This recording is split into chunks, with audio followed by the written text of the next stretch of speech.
کر دین کو سیکھنے سکھانے کے لیے حاضر ہوئے۔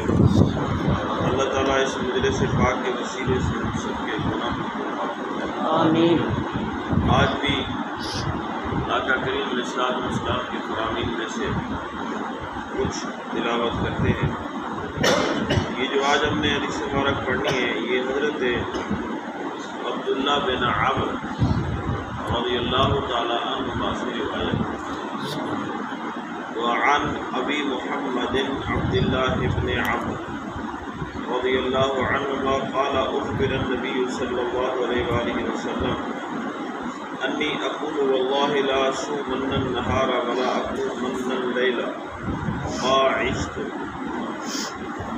حضرت عبداللہ بن عمرو رضی اللہ تعالیٰ عنہ فرماتے ہیں کہ نبی کریم علیہ السلام کو میرے بارے میں بتایا گیا، وہ اپنی ذات کے بارے میں بتاتے ہیں کہ میرے بارے میں حضور کو بتایا گیا کہ میں نے یہ کہا ہے کہ میں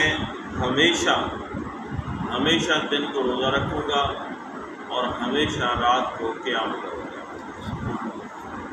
جب تک میری زندگی ہے، جب تک میں زندہ ہوں تو میں ہمیشہ روزہ رکھوں گا اور ہمیشہ ساری رات قیام کروں گا، یعنی ساری رات کو میں جاگتا ہی رہوں گا۔ وقال رسول اللہ صلی اللہ علیہ وآلہ وسلم انت الذی تقول ذلک۔ حضرت عبداللہ فرماتے ہیں کہ آقا کریم علیہ السلام نے مجھے بلایا اور حضور نے فرمایا کہ کیا تو نے اس طرح کہا ہے؟ فقلت له، تو میں نے حضور علیہ السلام کی بارگاہ میں عرض کی قد قلته بأبی انت و امی یا رسول اللہ، میرے ماں اور باپ پہ قربان ہوئے اللہ کے رسول، بے شک اس طرح میں نے کہا ہے۔ قال فإنك لا تستطيع ذلك فصم۔ تو آقا کریم علیہ السلام نے فرمایا اے عبداللہ تو اس کی طاقت نہیں رکھے گا، یعنی جو تو کہتا ہے نا کہ ہمیشہ جب تک تو زندہ رہے گا تو روزے رکھتا رہے گا دن کو اور رات کو نوافل پڑھتا رہے گا یا قرآن مجید کی تلاوت کرتا رہے گا، دن کو روزہ رکھنا، ساری رات جاگنا، یہ تو تمام عمر نہیں کر سکتا، اس کی تو طاقت نہیں رکھ سکتا۔ فصم وافطر، تو روزہ بھی رکھ اور افطار بھی کیا کر، یعنی کبھی روزہ رکھ لو کبھی چھوڑ دو، کبھی روزہ رکھ لو کبھی چھوڑ دو۔ ونم وقم، اور کبھی نیند کرو اور کچھ قیام بھی کرو، یہ نہیں کہ ساری رات تم جاگتے رہو، نہ، بلکہ کچھ حصہ جو ہے تم نیند کرو اور کچھ حصہ جو ہے تم قیام کرو، اللہ کی عبادت بھی کرو۔ وصم من الشہر ثلاثۃ ایام، اور حضور نے فرمایا کہ ہر مہینے کے 3 روزے رکھا کر، ہر مہینے کے 3 روزے رکھا کر، یہ جو تیرے روزے ہیں فإن الحسنۃ بعشر امثالها، بے شک ایک نیکی جو ہے وہ اس کا ثواب اللہ تعالیٰ کیا کرتا ہے، ایک نیکی کا ثواب 10 گنا ہے، ایک نیکی کا ثواب جو ہے وہ کتنا ہے، 10 گنا۔ تو جب تم مہینے میں 3 روزے رکھے گا تو 3 روزے رکھنے کا مطلب یہ ہے کہ اللہ تعالیٰ تجھے ایک روزے کے بدلے میں 10 روزوں کا ثواب دے گا، تو 3 کے بدلے میں 30 کا ثواب دے گا۔ تو جب مہینے کے 3 روزے رکھے گا تو یوں سمجھ کہ اللہ تعالیٰ تجھے پورے مہینے روزے رکھنے کا ثواب عطا کرتا ہے، اور جب ہر مہینے میں 3 روزے رکھے گا، پورے سال میں پورے 12 مہینوں میں جب تو 3 روزے ہر مہینے میں رکھے گا تو اس کا مطلب یہ ہوا کہ تو پھر پورا سال روزے رکھنے والا ہو جائے گا۔ پھر جب تو باقی ساری زندگی میں اسی معمول پہ چلے گا تو اس کا مطلب یہ ہوا کہ اللہ تعالیٰ پھر تجھے ساری زندگی کے روزے رکھنے کا ثواب عطا فرمائے۔ تو یوں آقا کریم علیہ السلام نے حضرت عبداللہ بن عمرو کو سمجھایا، فرمایا کہ ہر نیکی جو ہے وہ اللہ تعالیٰ 10 گنا کر دیتا ہے، اور تو مہینے کے 3 روزے رکھا کر، وذالک مثل صیام الدہر، اور یہ زمانے بھر کے روزے رکھنے کے برابر ہو جائے گا۔ یعنی جب تو ہر مہینے میں 3، پھر پورا سال رکھے گا، پھر جب تک تیری زندگی ہے تو روزے رکھے گا، تو یوں سمجھ کہ تو نے تمام عمر زمانے بھر کے روزے تو نے رکھے ہوئے ہیں۔ قلت، میں نے عرض کیا، حضرت عبداللہ کہتے ہیں جب آقا کریم علیہ الصلوۃ والسلام نے یہ مجھے کہا تو میں نے عرض کی فإنی أوتیت أفضل من ذلك، حضور میں اس سے کچھ زیادہ طاقت رکھتا ہوں۔ قال فصم یوما وافطر یومین، تو حضور نے فرمایا ایک دن روزہ رکھا کر اور 2 دن افطار کر لیا کر۔ اگر تو اس سے زیادہ طاقت رکھتا ہے تو مطلب یہ ہے کہ مہینے میں 10 روزے رکھ لیا کر، 20 افطار کر لیا کر۔ قلت فإنی أوتیت أفضل من ذلك، میں نے عرض کی حضور میں اس سے بھی زیادہ طاقت رکھتا ہوں۔ تو حضور علیہ الصلوۃ والسلام نے فرمایا فصم یوم وافطر یوما، تو اس طرح کر کے ایک دن روزہ رکھا کر، ایک دن افطار کر لیا کر۔ فذلک صیام داؤد صلی اللہ علیہ وآلہ وسلم وهو اعدل الصیام، تو حضور نے فرمایا پھر اس طرح کیا کر، ایک دن روزہ رکھ لو، ایک دن افطار کر لو۔ یہ حضرت داؤد علیہ السلام کے روزے ہیں اور یہ سب سے بہترین روزے ہیں۔ یعنی ایک دن بندہ روزہ رکھے، ایک دن افطار کرے، اگر بندے کو اللہ تعالیٰ طاقت عطا فرما دے تو۔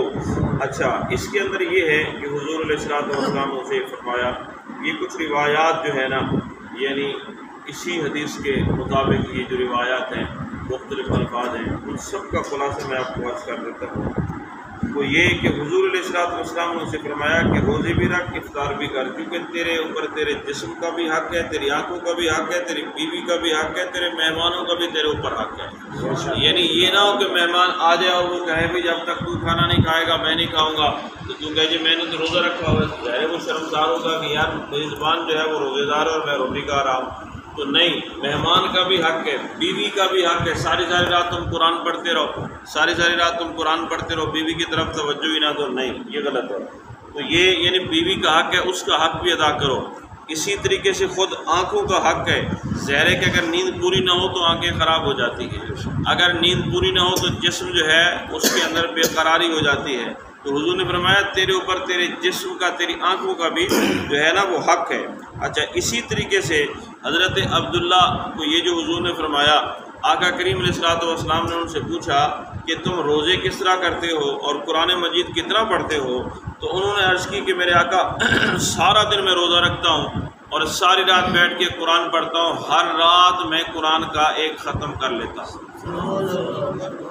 پھر وہ کیا کرتے تھے، رات کو قرآن مجید پڑھتے تھے نا جی، ختم کر لیا کرتے تھے، جب صبح ہوتی پھر روزہ رکھ کے پھر وہ اپنے گھر والوں کو بٹھا دیتے تھے، کہتے مجھ سے قرآن سنو، میں نے کوئی غلطی تو نہیں کر لی۔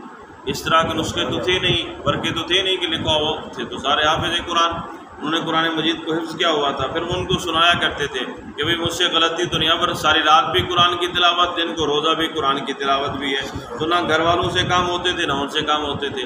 تو یہی بات آقا کریم علیہ الصلوۃ والسلام کو بتائی گئی۔ تو حضور نے ان سے پوچھا کہ تو کیا کرتے ہیں رات کو؟ انہوں نے عرض کی حضور میں ساری رات قرآن پڑھتا ہوں۔ تو آقا کریم علیہ الصلوۃ والسلام نے فرمایا کہ تھوڑا کرو، روزانہ ایک پارہ پڑھ کے تم کیا کرو کہ جناب 30 دنوں میں قرآن مجید کو ختم کیا کرو۔ انہوں نے عرض کی حضور میں اس سے بھی زیادہ طاقت رکھتا ہوں، میں تو زیادہ پڑھ سکتا ہوں۔ آقا کریم علیہ الصلوۃ والسلام نے فرمایا پھر اس طرح کرو کہ تم 20 دنوں میں ختم کر لیا کرو۔ انہوں نے عرض کی حضور میں اس سے بھی زیادہ طاقت رکھتا ہوں۔ تو پھر آقا کریم علیہ الصلوۃ والسلام نے فرمایا تم 20 دنوں میں ختم کر لیا کرو، لیکن اس سے کم نہ کرو، یعنی اتنا روزانہ یا تو تم اس طرح ہے کہ 1.5 پارہ پڑھ لو، پارہ پڑھو 1.5 یا 2 پڑھ لو، 3 پڑھ لو، یا مطلب اس سے زیادہ منزل کو نہیں بڑھانا چاہیے کہ ساری رات قرآن ہی پڑھتے رہو، بیوی بچوں کی طرف توجہ ہی نہ دو، نہیں، بلکہ ان کا بھی حق ہے، حضور نے فرمایا، اور ادھر بھی تم توجہ رکھا کرو۔ وہ جوانی کا عالم تھا، درویش صفت صحابی تھے، یہ بڑے درویش صوفی ٹائپ کی یہ صحابی تھے۔ اچھا، تو وہ فرماتے ہیں کہ اس وقت تو آقا کریم علیہ الصلوۃ والسلام نے مجھے اختیار دیا نا کہ مہینے میں 3 روزے رکھ لیا کرو اور 10ویں دن تم ختم کر لیا کرو۔ میں نے کہا حضور میں جوانی تھی، طاقت تھی، تو میں نے کہا حضور میں اس سے زیادہ طاقت رکھتا ہوں، جب بوڑھے ہو گئے۔ اچھا، پھر حضور علیہ الصلوۃ والسلام نے یہ بھی فرمایا، آقا کریم علیہ الصلوۃ والسلام نے فرمایا عبداللہ، اللہ تعالیٰ بندے کی اگر عمر دراز کر دے، بڑھاپا آ جائے تو پھر بندہ کیا کرے گا؟ وہ کہتے ہیں جی میرے نا اس وقت دماغ میں یہ خیال نہ آیا کہ حضور علیہ الصلوۃ والسلام میری طویل عمری کا اشارہ کر رہے ہیں، تو جب میری عمر لمبی ہوئی اور میں ضعیف ہوا، بوڑھا ہوا، تو اب میں پچھتا رہا ہوں کاش میں اپنے نبی کی بات کو مانا۔ جیسے حضور نے مجھے اختیار دیا تھا نا، تو حضور علیہ الصلوۃ والسلام کے میں فرمان کو مان لیتا، ان کے اختیار کو مان لیتا، میں ضد نہ کرتا، میں یہ نہ کہتا آگے، اپنی رائے پیش نہ کرتا، یعنی میں یہ جیسے حضور کا فرمان تھا کہ 3 روزے رکھو تو میں مان جاتا کہ حضور ٹھیک ہے، کیونکہ حضور 3 روزے رکھنے کے بدلے میں عمر بھر کے روزوں کا ثواب عطا فرما رہے ہیں۔ تو یہ حضرت عبداللہ کہتے ہیں پھر مجھے بڑا افسوس ہوتا ہے کہ کاش میں اس طرح حضور کو آگے اپنی طاقت کا اظہار نہ کرتا۔ کہنے کا مطلب دوستو یہ ہے کہ بندہ مکلف ضرور ہے، لیکن طاقت سے زیادہ بوجھ بندے پہ اللہ تعالیٰ نہیں ڈالتا۔ تو جتنا آپ کو اللہ نے طاقت دی ہے اس کے مطابق اعتدال میں قرآن بھی پڑھو، اعتدال میں نمازیں پڑھو، نوافل پڑھو، روزے رکھو، تاکہ وہ مسلسل ہوں، آخر تک چلیں۔ ہاں جی، یہ نہیں کہ 2 دن کرو پھر ختم ہو جائے۔ اللہ تعالیٰ ہم سب کو اپنی عبادت کی